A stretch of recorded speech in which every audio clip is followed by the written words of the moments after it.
안녕하세요. 치과의사가 들려주는 쉬운 치과 이야기입니다. 오늘은 많은 분들이 애용하시는 미백 치약의 진실에 대해 얘기해볼까 합니다. 사람의 치아색은 사람 수만큼이나 다양합니다.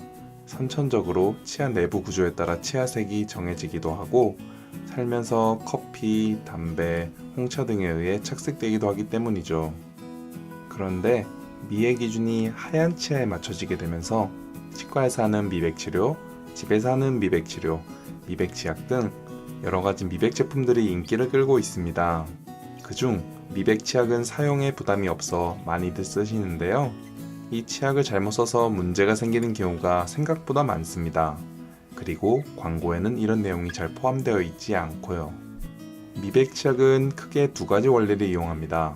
첫째는 치약에 있는 마모제라는 이를 깎아내는 성분을 좀 더 단단한 것으로 많이 채워 넣는 방법이며, 두 번째는 과산화수소 화합물을 이용하여 화학적으로 치아를 하얗게 만드는 방법입니다. 그런데 치약은 의약 외품으로 구분되기에 과산화수소 화합물의 농도를 일정 이상으로 포함시킬 수가 없습니다.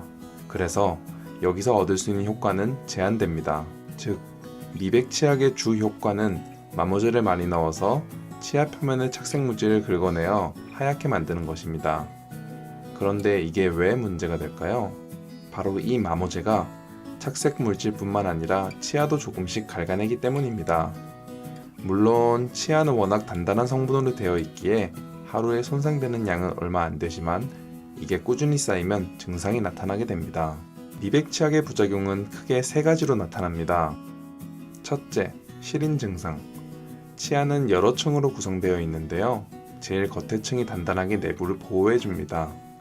미백 치약은 이 단단한 층을 갉아내서 시린 증상이 생길 수 있습니다.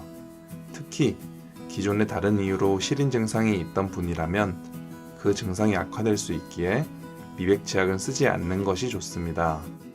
둘째, 치경부 마모. 앞에서 치아의 제일 겉에 층이 단단하다고 했었는데요. 이게 없는 부위가 있습니다. 바로 치아의 목 부위, 치경부인데요. 이 부위가 잘못된 양치 방식에 노출되면 닳아서 쐐기처럼 파입니다. 그리고 미백 치약은 깎아내는 효과가 우수하기에 이런 증상을 가속화시킵니다. 이렇게 치경부가 깎여 나가게 되면 시린 증상이 생기게 되는 것은 물론이고 점점 진행됨에 따라 신경치료까지 받아야 할 수도 있습니다. 셋째, 흑모설, 상처치유지연, 치주조직 손상. 이것들은 과산화수소 화합물을 장기간 사용할 경우 나타나는 문제들입니다. 비록 미백 치약에는 이 성분이 고용량 들어있지 않아 다소 안전하지만 사람마다 부작용 정도의 차이가 있기에 장기간 사용을 권장하진 않습니다. 이처럼 미백 치약은 여러가지 부작용을 가지고 있습니다. 하지만 미백 치약의 효과가 없는 것은 절대 아닙니다. 착색 물질을 제거하는 데는 분명 효과가 있습니다. 중요한 것은 장점만이 아닌 부작용까지 확실하게 알고 사용하는 것입니다. 정리하자면 미백 치약은 미백 효과를 가지고 있으나 부작용이 있을 수 있으므로 본인의 필요성에 따라 장기간이 아닌 특정 기간만 사용을 권유드립니다. 궁금한 점은 댓글로 남겨주시면 답변해 드리겠습니다. 이상 쉬운 치과 이야기였습니다. 감사합니다.